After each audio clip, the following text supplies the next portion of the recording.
Coming up today, stocks have their worst day in years as fear overtakes the market. Talk of a recession heats up. Is it over for US stocks? Bitcoin gets smashed, and is Trump really trying to burn down the US economy? It's all happening here today, guys. Let's go.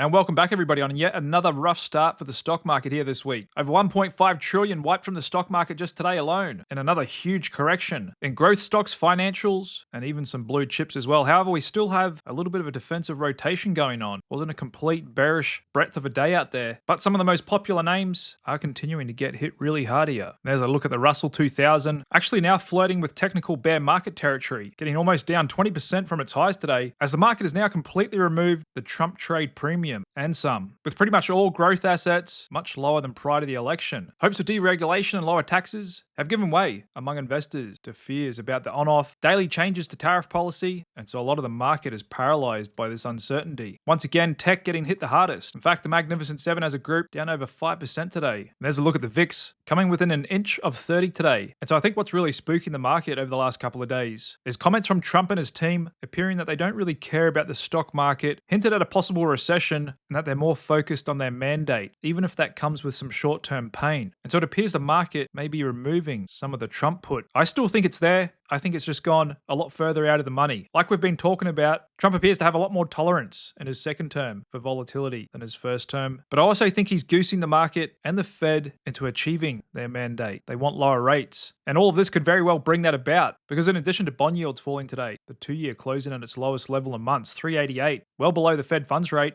We've also got Fed fund futures bumping up the chance we could get a cut come May, now pretty much 50-50. And the market as of today actually pricing in 3 cuts this year. And the Fed certainly has the room to do this. Keep in mind we get CPI inflation data this Wednesday. If that came in soft, we've got the perfect ingredients here for the Fed to very well go ahead with a cut come May. And they may even indicate that in a couple of weeks when they meet. Because looking at the latest trueflation figures, currently tracking at 1.39, really low here, the lowest we've seen in quite some time. So it would be surprising to see CPI come in hot, because the prices in the real economy have been experiencing a lot of disinflation. But no doubt we have a lot of volatility, not only in markets, but in economic data as well, with companies front loading for tariffs and obviously still heightened uncertainty on exactly what tariffs are going to be. And so as I noted on Friday, we're still in the dicey zone. Things could still get worse before they get better, and that appears to be playing out today. Got quite a steep backwardation in the volatility term structure. Looking at the spread here of the front month versus the second month VIX futures. Spiked up to 110 today, and actually just going out to a weekly chart. That is actually the highest level we've seen since the COVID bear market back in 2020. This has been a very significant and swift sell-off. However, I continue to maintain, no doubt, this will be controversial, especially on a day like today. We're still likely to be in the process of putting in a low, and I can see that in the skew index. The price of out-of-money put options has really come off these last couple of days. Even though we don't have data for today yet, I would expect it to come in low again, and this is typically what we see around market bottoms. Going into the risk event, the premium for that is priced really high, and then when it happens, it kind of gets deflated. But like I've been saying, we won't know for sure that we've hit a bottom until the spread goes back underneath 1, and that very well could take a couple of weeks, because I think until the Trump admin does get rates down, or the Fed indicating that they're going to come down, markets strongly pricing it in, I think they will continue engaging in politics that are likely to keep creating volatility in the markets. And this could go on for a while until we get real deals with Mexico, Canada, China. But looking at the price action, this does have the hallmarks of a mass liquidation event. No doubt there's plenty of margin calls around there. Seeing through my social media feed, people blowing up, rumors of hedge funds blowing up, and just looking at some spreads, high beta versus low volatility. We're now further from the 50-day VWAP than what we were on the open of the 5th of August. And in fact, just going out to a weekly chart on this spread, this is actually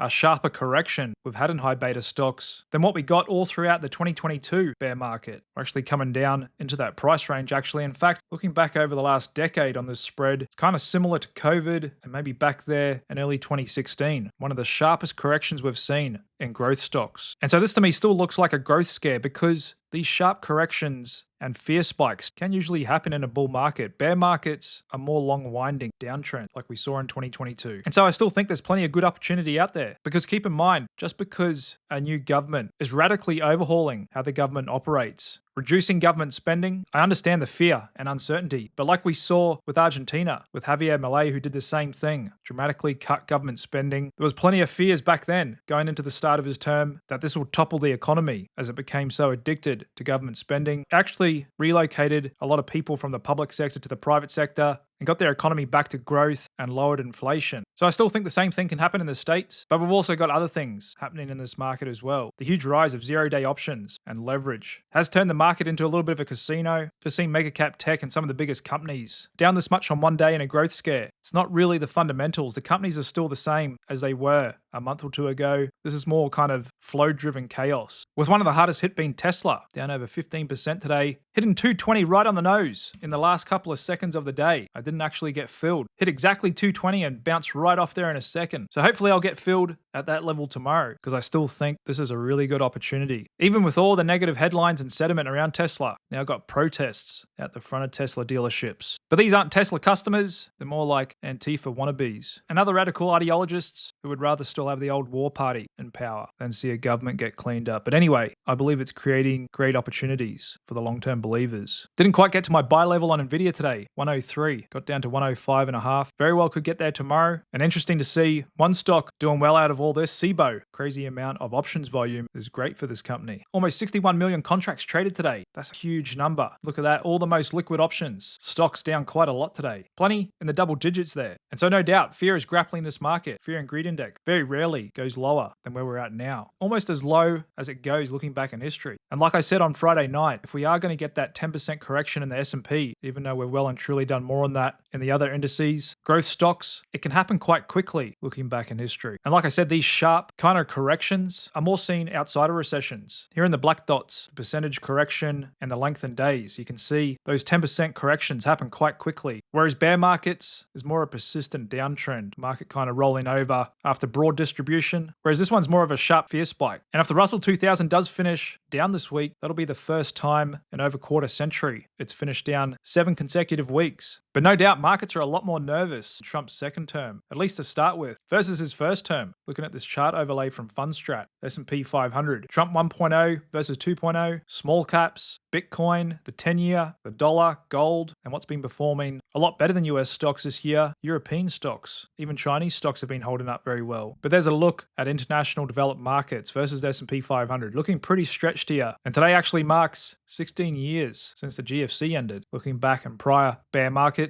on average they go for almost a year, give us about a 30% decline, and interestingly enough, 7 out of 18 of them ended in October. And so in addition to tariffs, what the market is worried about is what's going to be the implications if the US government does get back to trend their level of spending, because it's very well likely that huge jump above trend in spending since 2020 has helped keep the economy afloat. So now it'll be much more up to companies to drive the market. But like I said, what we saw in Argentina didn't collapse their market after they significantly reduced their government spending. Actually boosted it, became the best performing market last year. And now I know the alarm bells for a new bear market are sounding off all over the place. The fact is nobody knows for sure when the next bear market's going to come, even though a lot of people try and time it with their entire wealth. That's crazy in my opinion. Because if you hop completely out of the market, you're essentially short the market. And it's not a matter of if, it's a matter of when you get back into the market. And then if you're going to repeat that pattern, you're in and out, in and out, in and out, you're just opening yourself to whipsaw. No one can do that successfully over the long term. And in fact, just missing the best 10 days of the year can crush your returns. Looking at the average yearly returns here in the light blue, but if you weren't in the market for the best 10 days, your returns become much, much worse. So the same thing with corrections, bear markets. In my opinion, it's best to stay invested, ride it out with diversification, keep adding to the market if you can, especially if you're in your working years. If you're under the age of 65, not retired yet, should ideally be putting part of your monthly savings into the market, buying more and more shares every month. And again, this highlights the importance of not using leverage or using it very carefully. Like the late great Charlie Munger used to say, if you can't handle your stocks and portfolio going down 50% at some point, you shouldn't be in the stock market and you should probably just stick to bonds. But no doubt politics is playing into a lot of people's investing decisions. Like I said, either for better or worse, and I guess we'll just have to wait and see whether this new admin will indeed be good for the stock market when we judge it at the end of the 4 years, or will it turn out like the latest cover of The Economist magazine and Trump's going to burn it all to the ground. Keep in mind, there's a little thing known as the magazine cover indicator, which is typically a very good contrarian signal. Also keep in mind, most of the mainstream media, financial media included, and just about every single economist out there hate Trump with a passion. I think a lot of them would prefer the country goes into a recession, regardless of the pain it inflicts, just so they can prove him wrong and themselves right. Reminds me of the same thing in his first term. But of course he shares some of this responsibility for market volatility. his words have kind of been adding fuel to the fire. But like I said, could be goosing the Fed into doing a cut, inducing this volatility, bringing bond yields down. But once we get trade deals, we'll clear all those storm clouds and we'll have really fertile grounds for the market and the economy as well, with lower rates, more opportunity for US companies to sell abroad, and a very good starting point with relative valuations of stocks versus bonds. Of course, this may take a few months to come about, but the talk of the recession is just that. There's no indication that the economy is contracting right here. And in fact, CEOs' mentions of a recession are at the lowest in years. In fact, CEO confidence has actually been climbing. So right now, it's still mostly headlines and narratives and rhetoric, worries, uncertainty, and just listening to what Wall Street banks are saying. JP Morgan, they did raise their risk of a recession to 40% this year. Goldman Sachs, 20%. And Morgan Stanley now expecting real GDP growth of 1.5% in 2025. So still expecting the economy to grow above inflation. According to the CEO of the world's largest asset manager, BlackRock's Larry Fink, said the world economy is going to be fine. Still believes the world can grow at 2 or 3% a year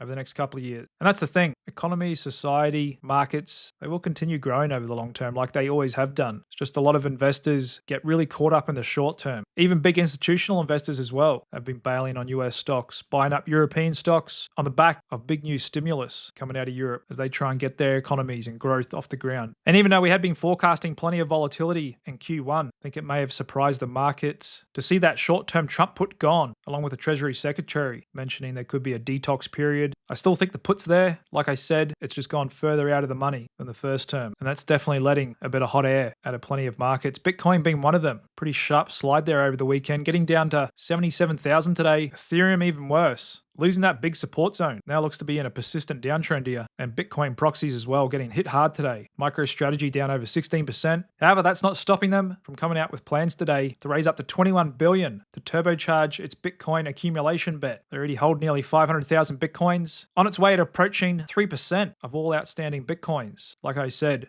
Michael Saylor really trying to corner the Bitcoin market here, leveraging other people's money, not his own. Just remember that, because he's dumping stock onto the market. He'll be a billionaire regardless of what happens to Bitcoin and MicroStrategy. And that's what they call the moral dilemma in finance. He's got all the upside, but no downside. And just wrapping it up with a few interesting charts for you guys. The change of the ownership of the US equity market, looking back the last 75 years, you can see back in the 50s, it was really just households here in the green, the majority owners of the market. What's really grown in that time? Foreign investors, now at 17% ownership of the market. Pension funds have actually come down a lot off their peak since the mid-80s. Peers mutual funds have peaked out in the early 2010s, and there's ETFs significantly growing the last 20 years, while households are still the majority owner of stocks. Another interesting infographic for you, the global stock market by sector value using data this year. Total global equity market cap, 123 trillion, bit over a fifth of that. Tech companies coming in second, financial 17%, industrials 12%. And in fact, it's the industrial sector that has the highest number of companies, 8,780, followed by the materials sector. Even though they only make up 5% of companies, there's plenty of micro-cap and small-cap speculative names in the materials sector. Utilities and energy sectors have the fewest number of companies, and the energy sector is very small compared to history. And just speaking of energy, there's crude, also weak today, $65 a barrel. But like I said, if crude stays low, below 70, bond yields coming down, global liquidity on the rise, if corporate earnings don't fall off a cliff, this is really fertile ground for the stock market going into Q2, which we're almost halfway through March. Got a couple more weeks left in Q1 here. Gold as well, pulling back a little bit here today. But overall, there's just not really a lot of stress out there in the markets. Looking at bonds, credit, liquidity, it's more just in equities and in growth stocks, which lines up with my theory of a growth scare. Because typically in a bear market, there's indiscriminate selling across the board. Everything gets sold. Utility sector actually rose today, which means there is still rotations going on underneath the hood of the market, along with energy shares. And like we typically see in these growth scares, these sharp, swift sell-offs, not only growth stocks, but small stocks get hit really hard. In fact, we've got the micro-cap index now down over 19% from its highs, and even mid-caps as well, getting hit hard today. Pretty big day for the S&P 500, down 2.6%. But we're not really breaking out there on the amount of new stocks hitting new lows. Looking at the NYSE new lows and NASDAQ new lows as well. And just looking at my sector breadth table, it isn't completely red across the board either. Like I said, there's still some rotation, still have some longer term trends holding up, but for sure, we're still in the dicey zone. We can see in my chart here, risk on off indicator still red,